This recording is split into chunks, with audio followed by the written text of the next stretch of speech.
celebrating the world's most popular sport. This is Ultimate Soccer, and now your host, here's Soccer Steve. Welcome in again, guys. Tonight, how about this for a shirt, eh? How about this? What a lovely shirt this is, eh? Check that out. Team Canada. Lovely Barbarians rugby shirt. And on the back, 1867. 1867. So, another shirt, guys. Hope you like it. Let's get ready and let's get down to business. So, first of all, thank you for the kind words on the new shirt. Trouty McTrout. Up to you. You thought that was the best one. I hope you like this one too, because this is a lovely shirt as well, yeah? Check that out. Boom. Trouty McTrout. Love the last shirt. Who loves this shirt? Hey? What do you think I'd be looking like at a soccer game for Canada? I'd be looking just in the right place, yeah? So there you go. Spin it back, rewind it, have a look at it. But that's the latest upcycle shirt. Like I say, Trouty McTrout, big up to you. And all the other guys that said nice things down below. Nathan, Dougie, I could go on. There's a load of people talking, yeah? So keep it coming. Stay with me. Be a poet. Comment down below. And touch your mates on the shoulder or slap them in the head, wake them up and get them into this show. And from now on, we're going to have a bit more humour in here. It's been a bit too serious recently, so I'm not going to go goo goo gaga crazy, but we're going to add a bit more humour, because humour makes the world go around, yeah? Now, moving on. Like I say, thank you poets, thank you subscribers, share this, get it around, and now let's get in and tuck into some Canadian news. Now, first thing I'm going to touch on, Canada Red at Canada's website. Take a look at that, and I'll get back to you straight after. Okay, taking a look at Canada Red, a new concept by Soccer Canada. Canada Red apparently is the best way for soccer supporters to ensure an inside track to fan promotions, early access to national team home matches, exclusive merchandise offers, and information. Well, when you click the little button, you come to the first page. It says Canada Red Fan Membership Program. It says, welcome to all new, completely revamped and redesigned soccer fan membership program. Keep reading. When our team plays at home, we want you in the stands, losing your voice when we launch an exclusive bespoke collection. The original Canada Red is still the best place to get inside track on everything related to Canada soccer and our national teams. It's only just begun. It needs a little bit of track record before we can actually make that literally a statement. Every dollar connected is reinvested into Canada soccer programs that benefit our national teams, as well as development initiatives across the country. I'm going to say that one more time. Every dollar collected is reinvested. What they reinvest into is national programs and national initiatives at the national levels. That's what that's investing. I don't know how much money that's going to actually bring forward, but that's the idea, that any money's made will go back into the national teams, okay? So just so you know that one. Now, this is where it gets a little bit interesting for me, with an annual cost of $50. Now, I'm going to break that down. There's two levels of memberships. There's Canada Red, which is the base package, and then there's the Canada Red and White, which is the upscaled Gold Club-styled membership. When you pay for that extra membership, Canada Red plus White, you get invitations to members-only events. Personally, I think that's wrong. I think, yes, you can pay for stuff, but everybody should be able to be invited, no? You're keeping some of the fans out that can't afford that $50. What about the kids? What about the kids that haven't got the money? I hope someone did some thinking about this, but if you've got to pay to be invited, I don't understand that. And I do understand paying for the membership. I get it. But the base has no price. And Canada Red plus White, that's $50 on top. And the base members can't be invited to events where Canada Red plus White members only events are held. I think you're splitting the pack unfairly there, Canada Soccer. But anyway, that's just what I'm thinking. I'm not going to say that's a bad thing. But hey, moving back, that's what I'm saying. That's what I'm looking at. If you've got any thoughts on Canada Red or Canada Red plus White, let me know down below, and we'll get on it straight away. Interesting with that Canada Red, yeah? And Canada Red plus White. So take a load of that. You see what I'm thinking about it. Let me know what you think about it. Comment down below, or email Soccer Canada, or email Steve at theultimatesoccershow.com, and I will get back to you as I always do. But few thoughts on the Canada plus red, or sorry, Canada red plus white, Canada red. There's a few different things in there, so you figure it out. But I'm just letting you know, and letting you know how I feel. But I'm not being too hard on it. Yeah, you got to have programs in place. Moving on, Milan Borjan. Tomorrow, he's going to be playing in the Europa Liga for Crvena Zvezda, which is Red Star Belgrade. Yeah, a massive club. They're taking on Rangers out of Glasgow. They're 3-0 down from the first leg, so Milan, you've got to keep a clean sheet, and Red Star, you've got to bring it. Can they win it? Probably could, but it might be the last game for Milan in the Europa Liga. Let's hope not. Let's hope he can pull off a dazzling display like he does for Canada, but I'm not holding my breath, put it that way. I don't think it's going to happen. Another Canadian in the news, the radar is on Ricky Larea. The radar is on Ricky all the time. I've been keeping you astride and abreast of what's happening with Ricky down in Nottingham Forest. Right now, nothing's going on. Didn't make the bench last game. He makes the bench today. They play Queen's Park Rangers and win 3-1, but Ricky's on the bench. Doesn't get any airtime. And they did bring off a defender. McKenna came off later in the second half, and I was thinking maybe Ricky's getting in while I'm watching the game, but all I saw was a sad face. Ricky's doesn't look too happy. He's been professional, but let's face it, he wants to play. He didn't sign for Nottingham Forest to sit on a bench and warm some plastic seat. He wants to get out there and give it some and show the Nottingham people what he's got. I'll just leave it with this. If you sign for a club and you don't play within the first couple of months, your confidence goes in the tank. Not your playing confidence, but your self-belief with the new fans that you're going to be looking at and playing for. And if you can't get in the team and you can't get no time, well, basically you're not playing much and it doesn't really go well. So Ricky, again, 3 times now he's been on the bench over the last 2 months, still has not played. I'll let you know when he does, but I've got to say, let's have Ricky on the pitch, Mr. Cooper, the coach at Nottingham. You're killing the guy. He needs to play. He's going to be playing for Canada in a couple of weeks, and we need him match fit, ready to go. And sitting on the bench doesn't give you that match fitness. Anyway, that's what Ricky's doing right now. He's not playing. He's on the bench. And quite frankly, I think he should be playing. Tell me what you think. Now, moving on. Canada profiles on 2 certain players. First off, Jonathan David.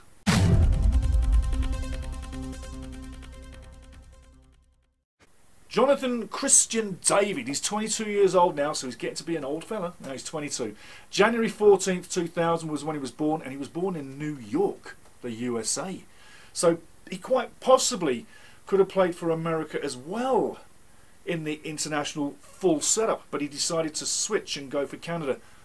Smart move, David. Smart move, Mr. David. Brilliant stuff.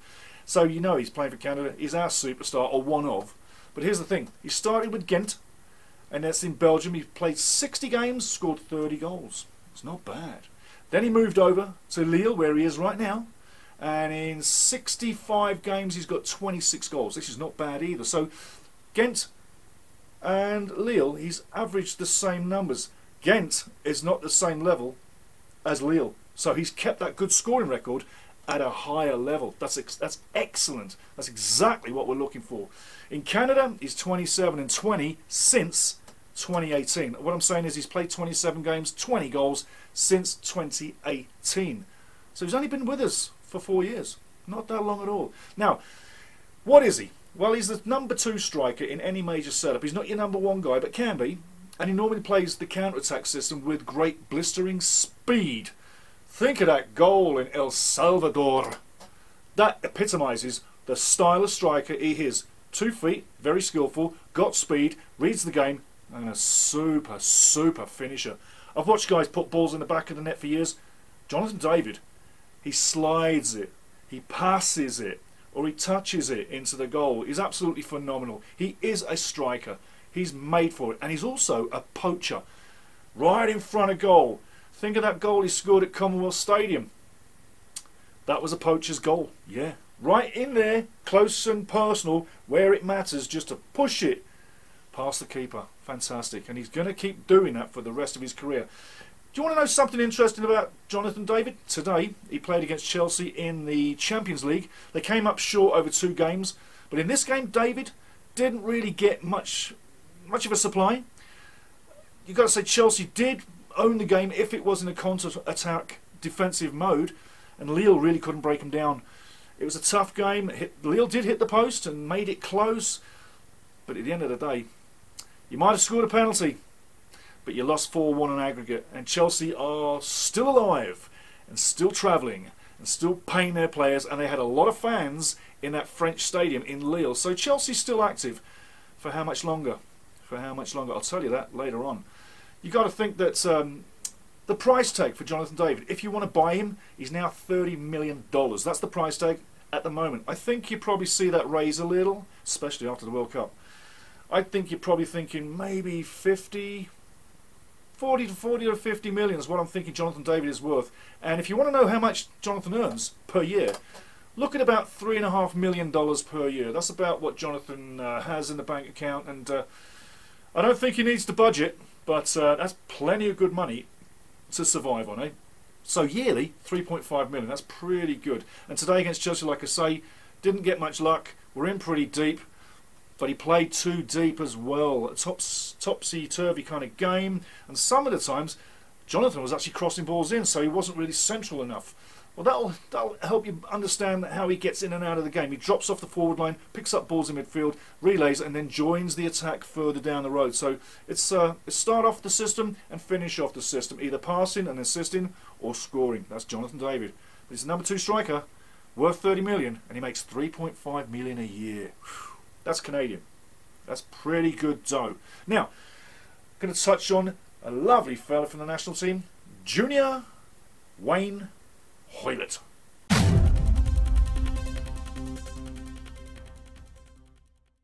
Born June the 5th, 1990. He's 31 now. He's one of our elder statesmen. But he's been playing for Canada since the Dark Ages. He's been around it what seems forever. Yeah. So, looking at his career so far, 5'8", so he's a smaller sized guy, but he gets around. He's a winger, so he's on the wide side. Now he can be wide up front and he can be wide midfield, not wide defence. So he's a wide side player. He scores goals, he makes goals, and he's had a very, very, very big career. Now, going back to the beginning, Junior Hoilett played for Blackburn Rovers in England while they were in the Premier League in England. Massive league, and he had 4 years strong with Blackburn, and he played 160 games, all told with different clubs in the Premier League. But with Blackburn, he put 4 years in the Premier League. Absolutely phenomenal. One of their star players at the time, was getting lots of pundits as he was a young kid. But as Canada didn't have that massive team that they have now, it really didn't take him far internationally. If it did, it took him far club-wise football. Going through the list, started at Blackburn Rovers from 2007 to 2012, 81 games, 12 goals. Then he goes to Germany and he plays at a club next to where I was playing, but he played for FC Paderborn in Germany. Played 12 games, got a goal. That was from 2007 to 2008. From 2008 to 2009, he then went to FC St. Pauli, also Germany. That's in North Germany, and Paderborn was pretty much middle Germany. But he plays for FC St. Pauli, as they say it in Deutsch, German, FC St. Pauli in the English language, and he played 21 games, 6 goals, and that was through 2008 to 2009. Yeah. QPR was next. More time at QPR. 4 years, from 2012 to 2016. He scored 111 goals. Sorry, he played 111 games, mind you, and scored 112 goals.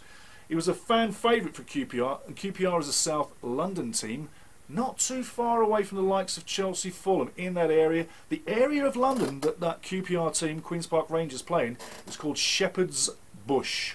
And I've been to Shepherd's Bush as a kid, and I went to Queen's Park Rangers ground to watch games as a kid too. I got around a lot of the games because, like I say, I was a fanatic as a kid and I used to go to a load of games. By the way, that last story, I've had a few hate mails at me for being a hooligan. Guys, I'm not a hooligan. I'm just telling you stories.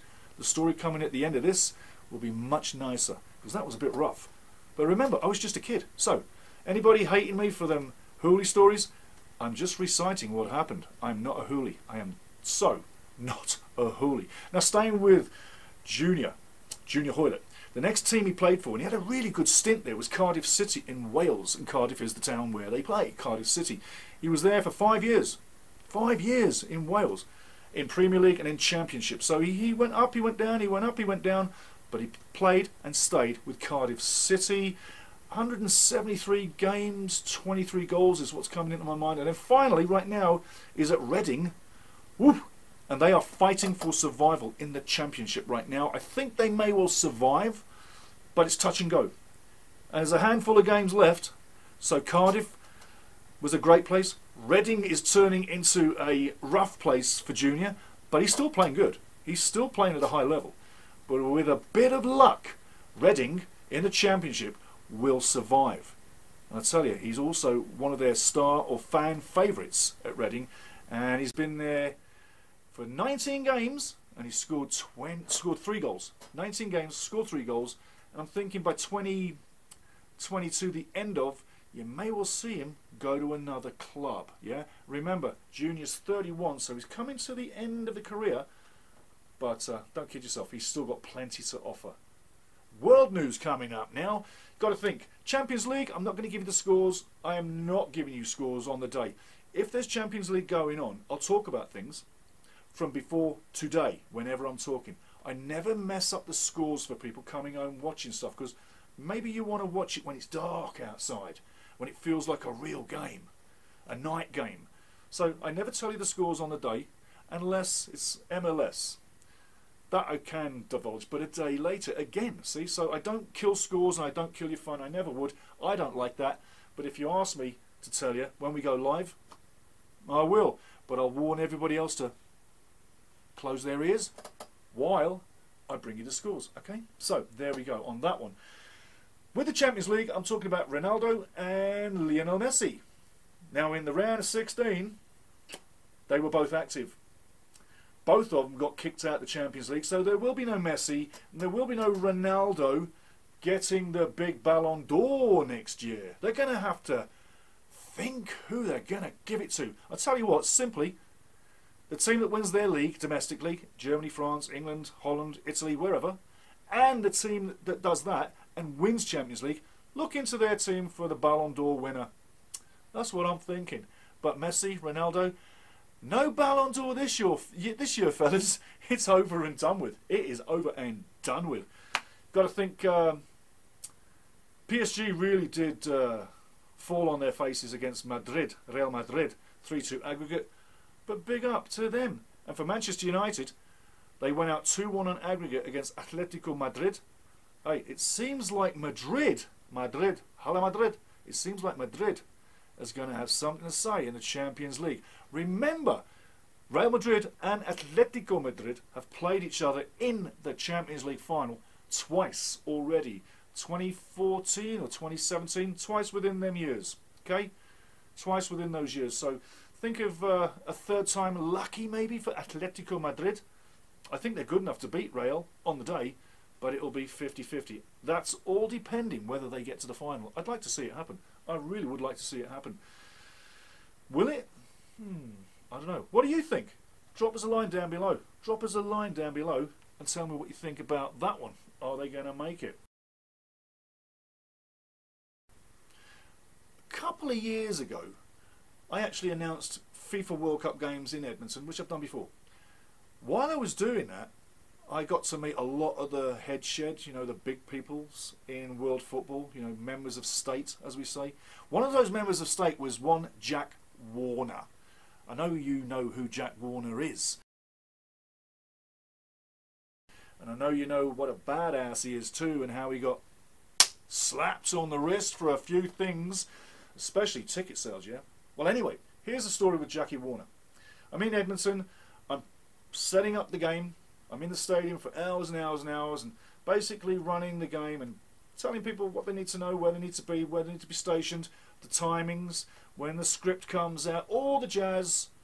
We're just pushing it around to everybody, making sure the show runs smooth. And then I get on the mic and do my thing. But before that, I'm out on the track, TV, interviewing Jack Warner. I interviewed Jack for maybe 2 or 3 minutes. We're going to look in our archives to see if we can get the picture from that interview. When you see the look on Jack's face, it looks like he wants to kill me.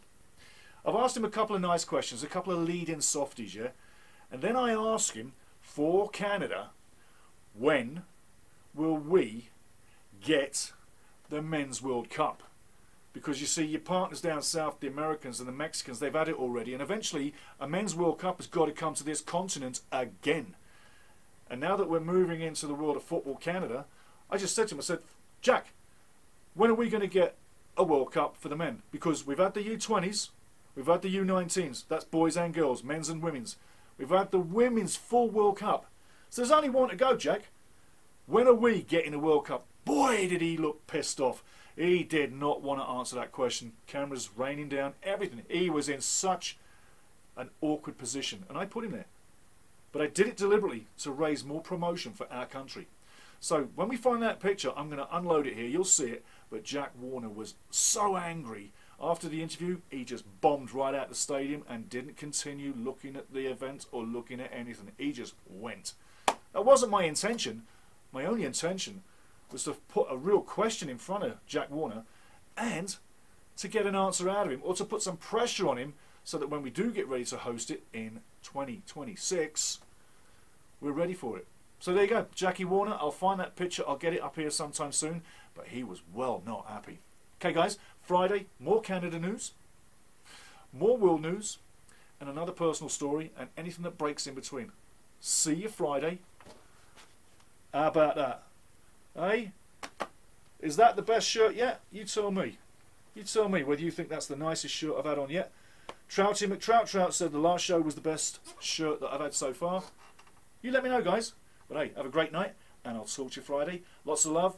Be happy. Ride the wave. Hey, days to do are getting few, and that first World Cup qualifier in Costa Rica is coming too. So there's a Costa Rica pre-game coming, and there's the 3-game show coming, and there's a lot more coming. Have a great night, guys. Drop a comment down below. Push this around, and I mean, let's go for it. Now, let's really push it. I need your help. I need your help, guys. Push this as far as you can. Okay. See you Friday. Have a ride till you get there, and we'll have more to talk about. Drop me a comment and drop me a question. Steve@theultimatesoccershow.com. I'll answer anything you got. Thanks, guys. Talk to you Friday. 3, 2, 1. This is Ultimate Soccer with Soccer Steve.